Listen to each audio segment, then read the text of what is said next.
নমস্কার বন্ধুরা, আমি অর্চনা চলে এসেছি আজকে নতুন একটা রেসিপি নিয়ে। আজকের বানিয়েছি ইডলি। ইডলিটা কিভাবে বানিয়েছি একটু অন্যরকমভাবে বানিয়েছি, সেটা দেখাবো। প্রথমে আমি 300 গ্রাম সুজি নিয়ে নিয়েছি। এবারে এর মধ্যে 2 চামচ দই দিয়ে দিচ্ছি। দইটা হচ্ছে 200 গ্রাম। 200 গ্রাম টক দই এর মধ্যে দিয়ে দিলাম। দিয়ে এটা খুব ভালো করে মেখে রাখতে হবে। প্রথমে দই দিয়ে যতটা মাখা যায় মেখে নেব, তারপরে অল্প করে জল দেব, দিয়ে একটা ব্যাটার বানিয়ে নিতে হবে। খুব বেশি জল এখানে ব্যবহার করব না, ঠিক এই রকম থিকনেসে মাখিয়ে রাখতে হবে। এটা আমি রেখে দিলাম। এটা 4-5 ঘন্টা, 4 থেকে অন্তত 5 ঘন্টা এটা ভিজিয়ে রাখবো। তারপরে নিয়ে নিয়েছি চিড়ে, 200 গ্রাম চিড়ে নিয়েছি। আমি দেখছি চিড়েটা কেমন। ও আমার সঙ্গে দেখছে যে চিড়েটা কেমন। আমার ছেলে সব জিনিস ও একটু চেক করে দেখে।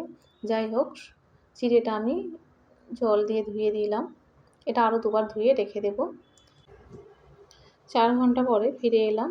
দেখুন চিড়েটা একদম ফুলে এক বাটি হয়ে গিয়েছে। এবারে এটা ব্লেন্ডারের সাহায্যে পেস্ট করে নেব।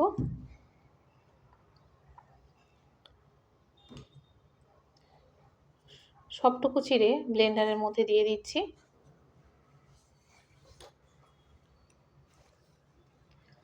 আর অল্প একটু জল দিয়ে দিলাম।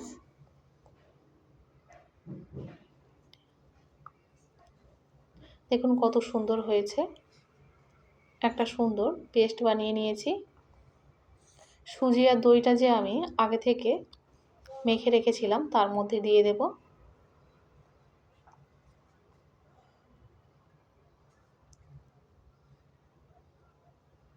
দিয়ে সব কিছু এবার ভালো করে মাখিয়ে নিতে হবে।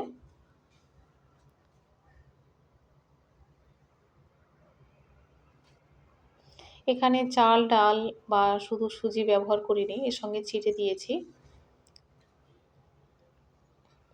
এবারে একটা তড়কা প্যান নিয়েছি। তড়কা প্যানের মধ্যে আমি সাদা তেল দিয়েছি 2 চামচ। তার মধ্যে দিয়ে দিলাম 1 চামচ সাদা জিরা, আর দিয়েছি 2 চামচ রাই।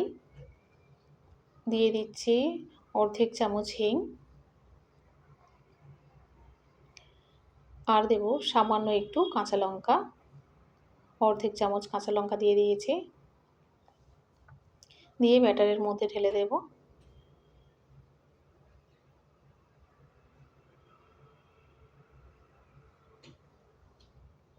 আর দিয়ে দিচ্ছি ধনেপাতা কুচি,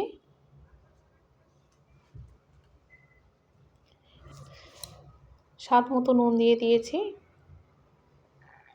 আর দিলাম সামান্য একটু বেকিং সোডা।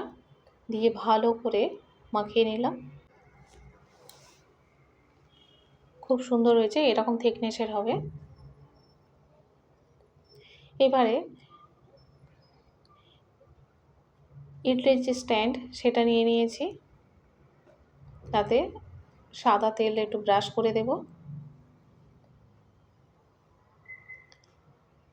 পুরো স্ট্যান্ডগুলো আমি অয়েল ব্রাশ করে নিয়েছি। এবার এর মধ্যে ব্যাটারটা দিয়ে দিচ্ছি।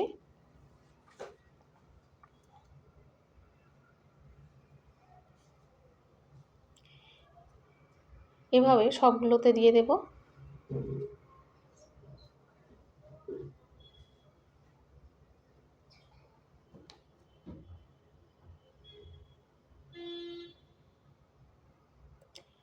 এইভাবে ইডলি বানালে খুব নরম হয়, খুব সুন্দর হয়, আর ভীষণ ভীষণ নরম হয়।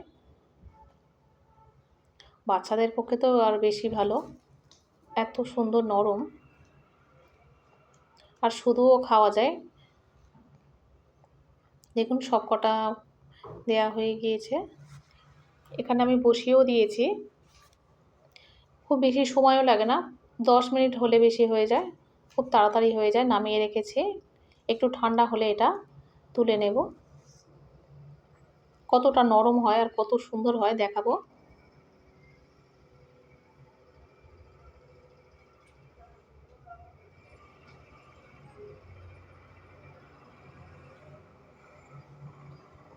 ঠান্ডা হয়ে যাওয়ার পরে এগুলো আমি তুলে নিয়েছি।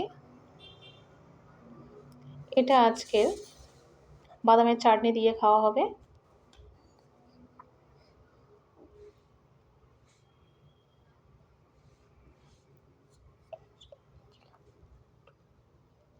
কত সুন্দর হয়েছে দেখুন।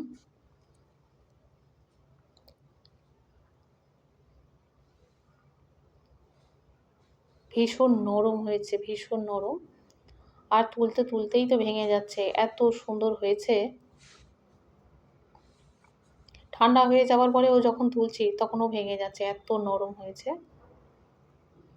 চাল ডাল বা প্লেন সুজি দিয়ে বানালে নরম হয় ঠিক কথা, কিন্তু একটু চিড়ে দিলে আরও বেশি নরম হয়, খুব সুন্দর হয়। একবার না বানিয়ে খেলে আপনারা বুঝতে পারবেন না কত সুন্দর নরম হয়েছে। আর খেতে ভীষণ সুন্দর হয়েছিল। আর যেহেতু আমি এখানে একটু ধনেপাতা কুচি, লঙ্কা কুচি দিয়েছি, খুব সুন্দর হয়েছিল। রেসিপিটা কেমন হয়েছে আপনারা অবশ্যই করে কমেন্টে জানাবেন। আমি অর্চনা, আপনারা দেখছেন মাই সেলফ দীপ্তেন্দ্র। অবশ্যই করে সাবস্ক্রাইব করবেন।